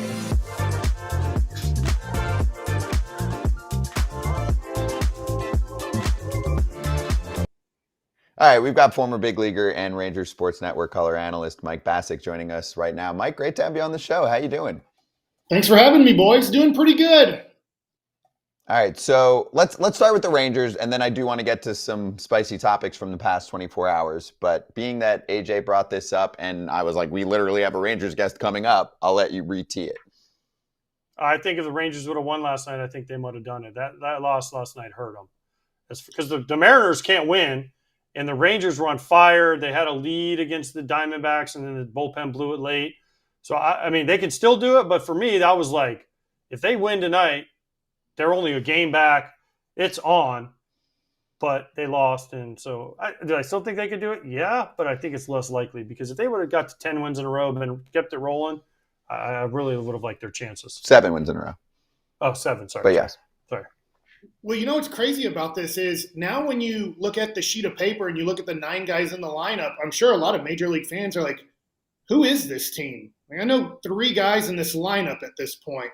And that's when they've taken off. So my theory is, and I don't know if it's right or not, I'm not on the team, is I just wonder if these young guys are just playing with a little bit more freedom. Like, hey, let's just play baseball. We're not Corey Seager. We're not Marcus Semien. Let's just play and see what happens. Maybe there's not as much pressure on us. We're just trying to see if we're major league players or not. Is that enough, though? Is that enough to push them across the line? Because there's big leagues and then there's playoff big leagues. Like neat stories don't like the Tigers don't happen last year without a Twins collapse and the best pitcher on the planet in Tarek Skubal. Like, do they have the guys that those 3 guys that you know in the lineup, can they take them to the playoffs? Well, Erik, that's why I'm worried about what the upcoming schedule has. Now, Arizona isn't a bad team. They're not a good team. But you're about to come home, and in a good way, you do play Houston, so you can make up games on Houston. But that's a playoff team. Then you play Milwaukee. They're arguably the best team in baseball. You go on the road to the New York Mets, who are great at home. Different team on the road, but great at home. You just start looking at the schedule, and then you play Houston again at Houston. You go, okay, like they've made up enough ground that they're in the conversation, but the schedule gets really tough. And without Evaldi, and without Seager, and without Simeon, and now without Garcia, and have Carter out for the rest of the year, it does become tough on guys like Freeman and Hellman. And Langford has really stepped up in this situation, and I do think he is a future star in the league. But it is a lot to ask of Wyatt Langford, who's had an average season this year, to like, okay, now that all those guys are out, can you turn into Aaron Judge this month? Oof. Yeah. Can he? No. I don't know. I think it's too early for that, and probably never will, but I do think he can be a perennial all-star, but I think that's in the future. Mm-hmm. So what went wrong?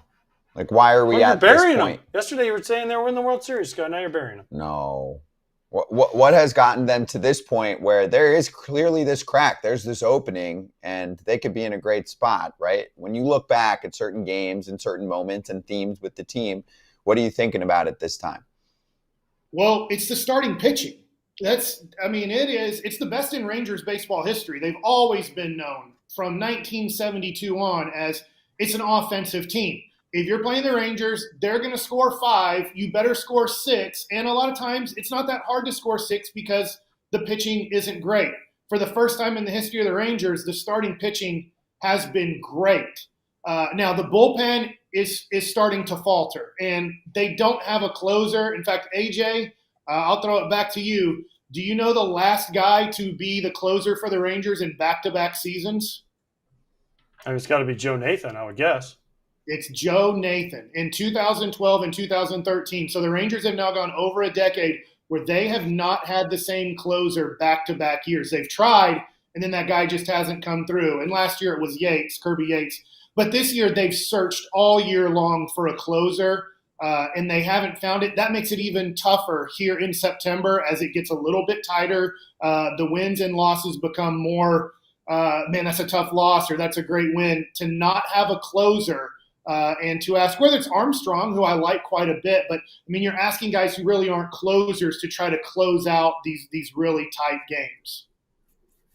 Mike, I got to ask you, you're a left-handed pitcher. Did you ever get confused by what your pitch comm told you to pitch, and then you just decided to chuck whatever you wanted at your catcher? And then when it happened and you drill your catcher in the ribs, you just turn your back and act like it was no big deal? Or did you say, oh, my gosh, I am so sorry for doing that? Yeah, I would say so sorry. Also, the catcher probably could catch me with their bare hand if I confused them and go, what are you doing? But, yeah, that was a horrible look from Valdez. That's not right. That catcher is working so hard for you. I get some catchers are working harder than others. But, man, catchers are there almost as a selfless guy giving you a great service, and they're trying their best to make the game as simple as possible on you. And you messed up. You threw a bad pitch. The guy tried to tell you to step off the mound. And then to just drill your own teammate, I will say, in a way, talking about new school baseball, because my father played in the 70s, there might have been a fist fight on the field in the 70s between the own players, but definitely in the clubhouse and even in the 90s, early 2000s. Man, I don't think Framber Valdez is coming out of the clubhouse without punches being thrown.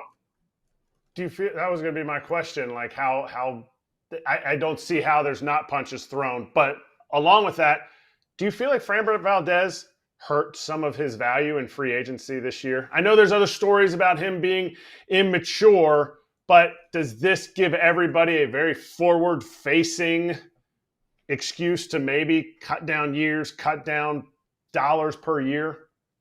Yes, but all it takes is one team to be desperate that struggled down the stretch with starting pitching and go, let's just give them the world, and pitchers are somewhat individuals, and maybe we can live with it. Maybe we have this guy or that guy on the team or on the staff who we think can control him. It usually doesn't work. For me, Valdez is a heavier guy. For the most part, heavier guys don't age well. So even though I love him, I think he's one of the best left-handed starting pitchers in the game.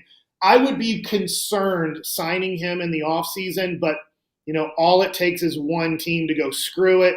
We have $30 million something on this season, and we tried to give it to this guy and that guy, and they said no, just give it to him and let's see if we can handle him.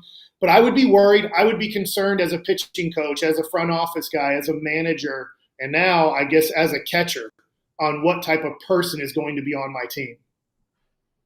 Agreed.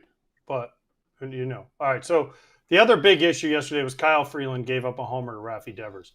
Were you mad that Barry Bonds pimped his homer off of you for 756? Why did you not get into a fight with him after he watched that ball go over the fence? Oh, man. The thing is I wasn't so mad at myself against Barry Bonds. It wasn't a good pitch, and he crushed it, but he did that almost 800 times in his career. I would get mad if, David Eckstein hit a home run, not at him, at me. God darn it, how can I give up home runs to these guys? And he is a good hitter, but, hitting home runs, I just remember giving up one to him going, oh, my God, I stink today. But, no, you just, especially in today's game, it's part of the game. And I heard you earlier, AJ, it's not against the rules. You might get thrown out, but I don't know, if you hated it that much, you do have the weapon in your hand. You do have the ball in your hand next time, and you just go for the lower back area. You should never throw at a person's head. But, you can give them first base for free next time, and I guess get your revenge that way. But the game has changed. It is what it is. I've seen worse in 2025 and the last 3 years. So, did Devers pimp it? He did, but I didn't think it was anything extraordinary what he did. You mentioned home runs to people who you shouldn't give home runs up to. I doubt you remember it, but the graveyard that was in right field in Columbus in 2007, I got you out there, and that was great for me because you were the guy that gave up the home run to Barry Bonds.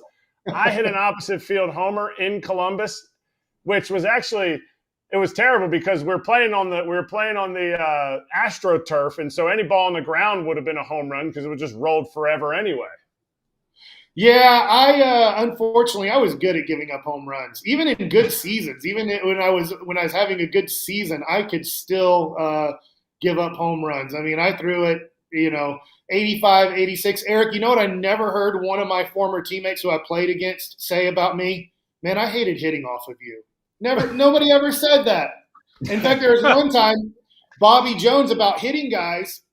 We played in Albuquerque. I'm on Oklahoma City's team, and we had a great offensive team, and we score 20-something runs in a game. And so they start drilling some of our guys, and our manager, Bobby Jones, is getting mad because we're not retaliating. And so he has a team meeting and says to the pitchers, you've got to protect your hitters. They're scoring runs for you. They're playing defense for you. He goes, Bacsik, I know you'll hit them, but I want somebody who throws harder.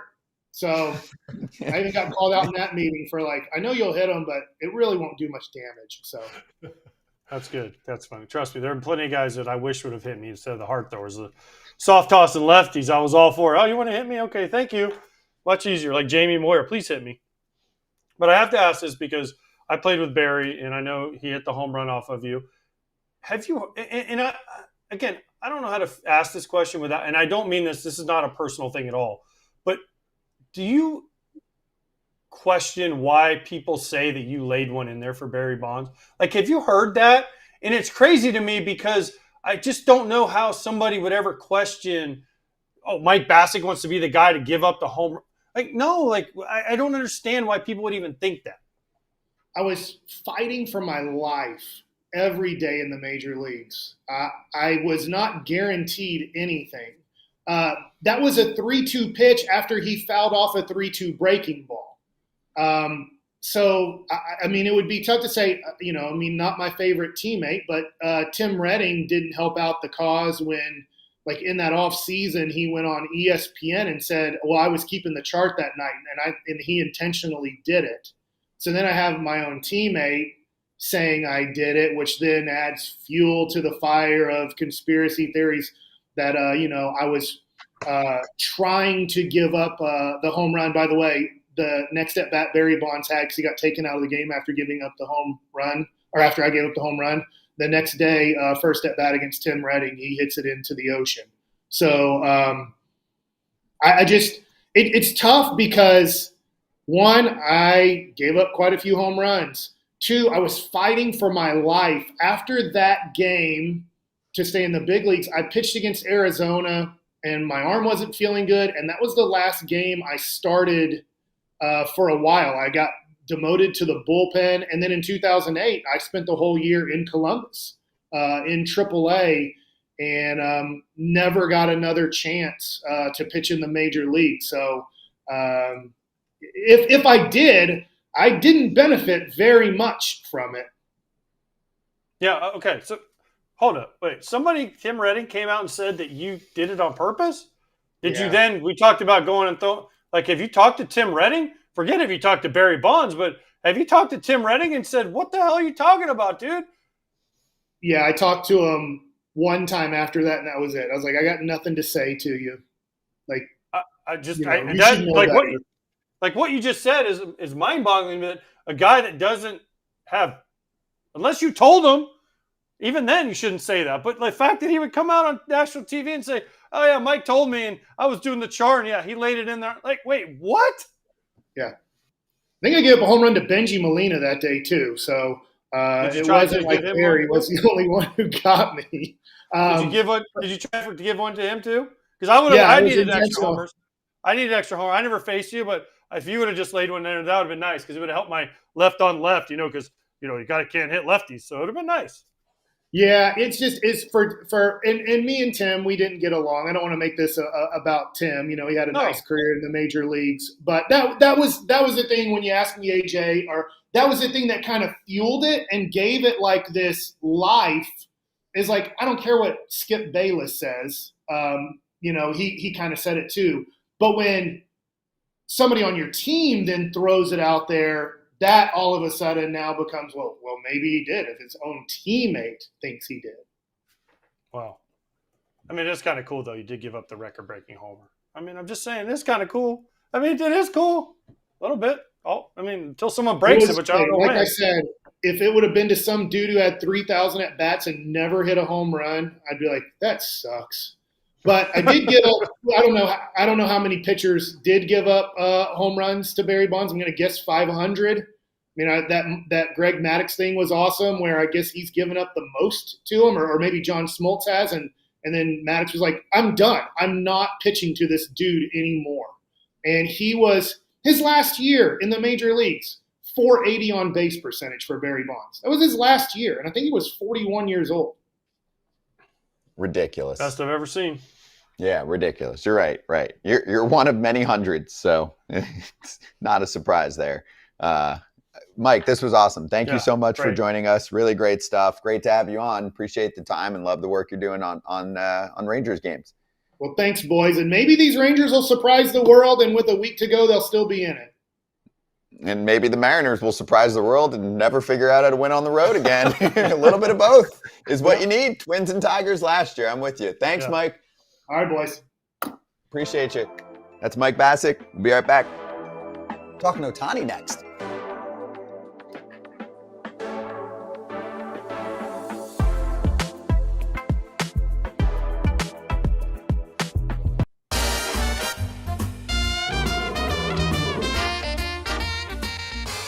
Do.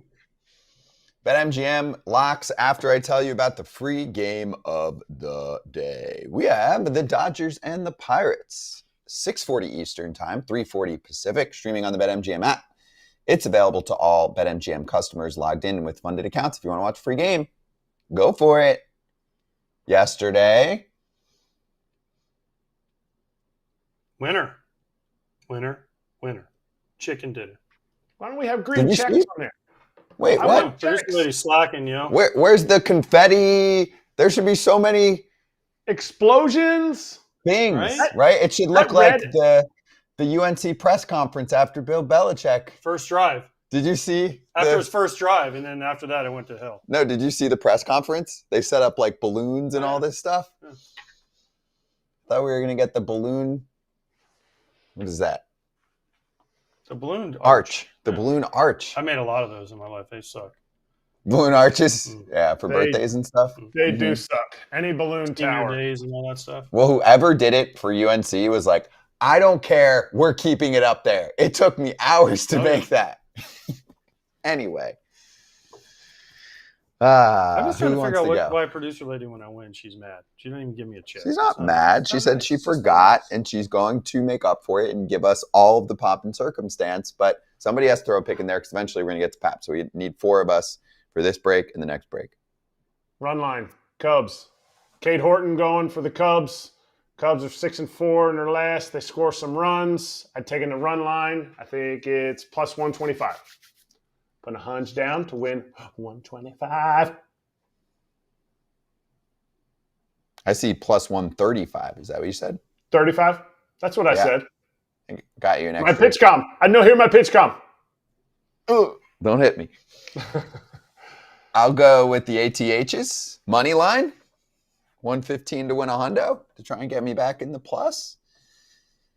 Okay. I'm trying to fade Liberator. It just the late season, the home road splits, plus the way that the A's play down the stretch. Add that all up. The A's are hot, boy. Yeah, and them against lefties.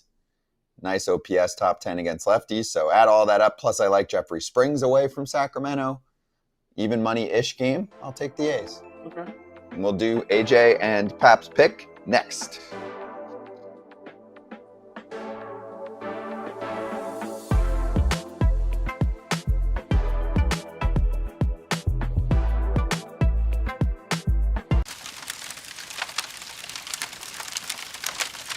Nice and simple, hot corner, Shohei Ohtani appreciation, few minutes. 46th home run was 120 miles an hour off the bat and 99 miles an hour in on the fastball from Bubba Chandler, giving up his first home run in the big leagues. Welcome to the big leagues. They still won, though. To Ohtani. You're right. The Pirates somehow beat all the good teams. They do. And by the way, Chandler's 2-0. Yes. Bubba Chandler. Why not start him? Well, Ladzinski started and then Chandler came in. Don't get me started on that, but Shohei at average exit velo 97.3 on pitches 95 miles an hour or greater. That's second best in baseball.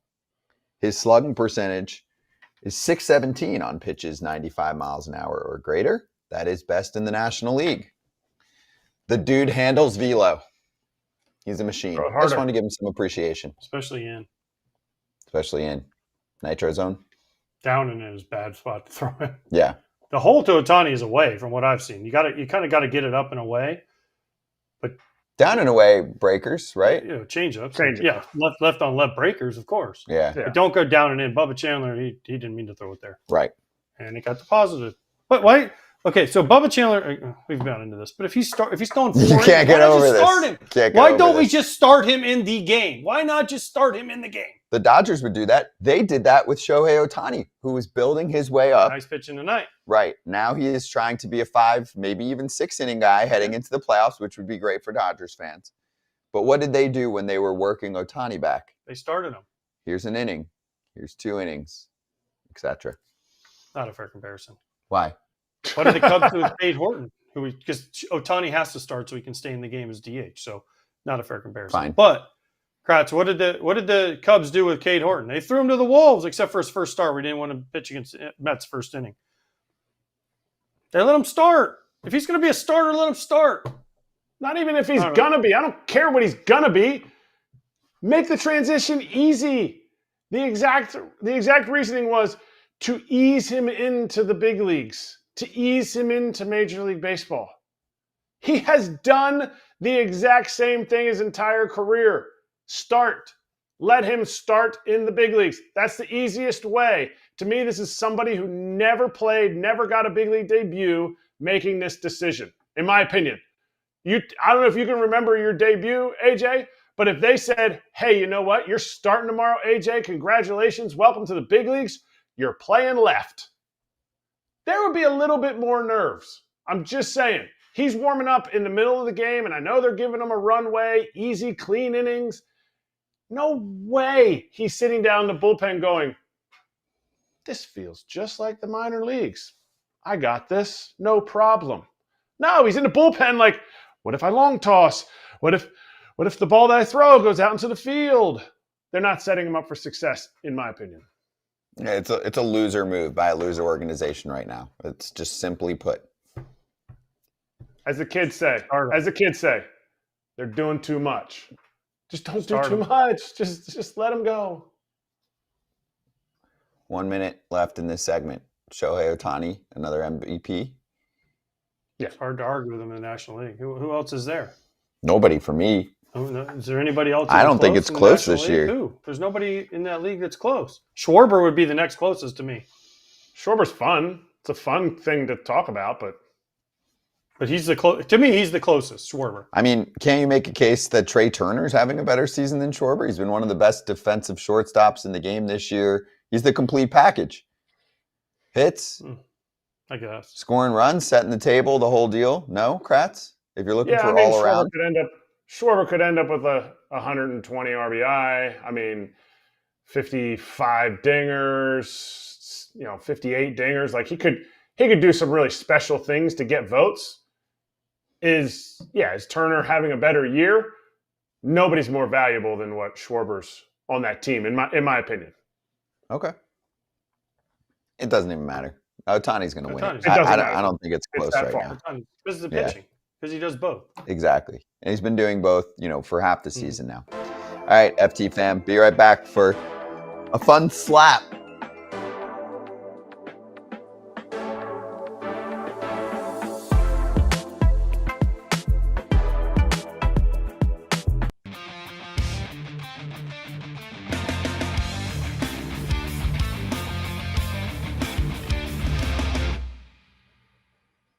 FT Nation, what's happening? It's your boy Parlay Pop coming to you on this hump day. All my BetMGM gamblers, what's up? Let's get this cheese today. Pretty simple. Betting against two sinking ships. So we're betting against the Rockies and the Orioles. That means we're taking the Padres and the Giants today. We're going to put a two-leg parlay together. Put 100 on it. It's plus 127, I believe. So let's get that cheese today, baby. Good luck, Parlay Pap. The Orioles have taken the first two against the Padres. Tyler Wells back yesterday, pitched well. Mm-hmm. Padres offense looked like poo. Mm-hmm. You got hurt on their team. I think they'll win this one at home, but it has not been easy. And the Orioles are not a fun play at the end of the year. Their pitching's coming back, and their offense is decent. They're a bunch of young guys. Yeah. So they care. They still are trying to care. So I don't know. All right, I'm going to do parlay better? Huh? Do you think your parlay is better than his? Of course, because I pay attention. Pap doesn't. Just kidding, Pap. He doesn't have the White Sox to bet against anymore. True. And the Rockies have crushed him, so now he's moved on. Who are you picking on? I'm taking the Dodgers because Shohei's pitching, and I just don't think they're going to lose another one in Pittsburgh. And then I'm taking I'm taking Atlanta and the Cubs under 8 runs. Why? Because the wind is blowing in 20 miles an hour. I looked at the wind. And the wind is blowing in from the northwest, and that's the way Wrigley sits. So that means it's blowing dead in from left, which usually doesn't mean there's a lot of runs scored. And Cade Horton's been really good, and the Braves offense hasn't. So that means they'll score 25 runs. Just kidding. It'll be an under 8. That gets me to plus 205. Very nice. There it is. The board. And when I win tomorrow, I expect fireworks on that board. I agree. Bryce Elder on the other side of the pitching matchup. Doesn't matter. Okay. So anyone can do it. What? With 20 miles an hour wind. There's a 18 mile an hour wind blowing dead in. You better be able to not give up 8. Ground balls through the infield, folks. Not at Wrigley where they grow the grass knee high. True. BetMGM players get you a MLB Parlay Boost token, and to use that token, add a parlay wager made up of entirely MLB bets to that bet slip, activate the token, and score yourself extra winnings if that wager hits. Gambling problem or concern? Call 1-800-GAMBLER. We shall be right back with Slap, AJ's chore of the day. Proved all y'all wrong.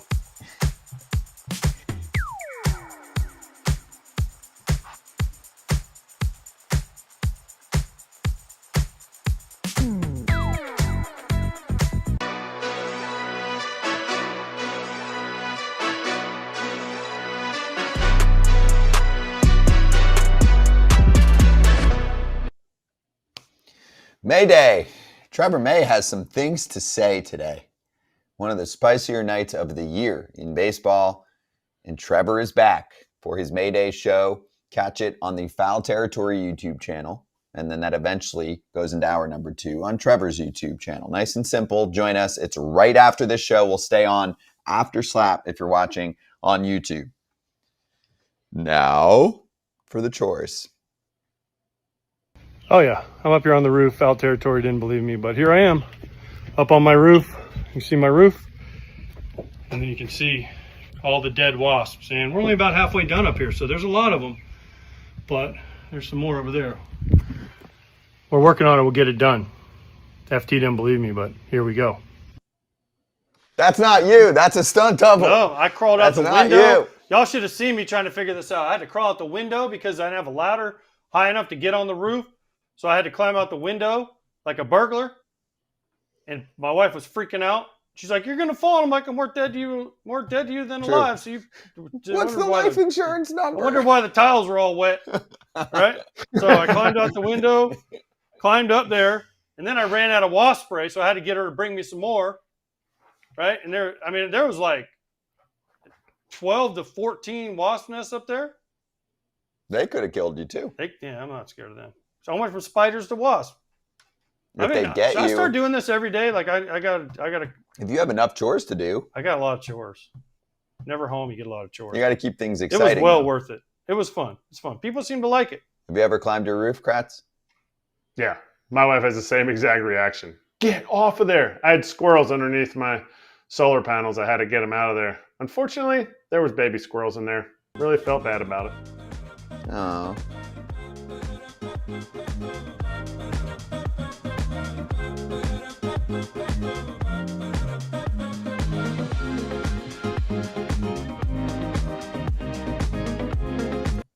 And I show you how deep the rabbit hole goes.